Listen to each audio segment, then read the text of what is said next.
Hey everyone, and welcome back to another video. And in this video, I'm going to show you how to make your community free on Skool. Now, this video is going to be particularly useful for individuals. Let's say that you have a free community on Skool and you actually want to go ahead and make sure that it's free.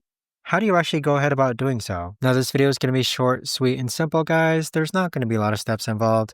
Now, in order to do this, what you're first going to do is log on to your Skool community here. Next, on the right-hand side, you're going to click on Settings. And then from here, you want to go and click on Pricing. Now, once you click on Pricing, you can see that we have a free option here, where you can click on Add a Price, and then you can just make sure that it's free. So double check and make sure that you have a free option here so that people can access your community for free. But there you have it, guys. That right there is the best and easiest way that I know of to actually go ahead and make your communities on Skool for free.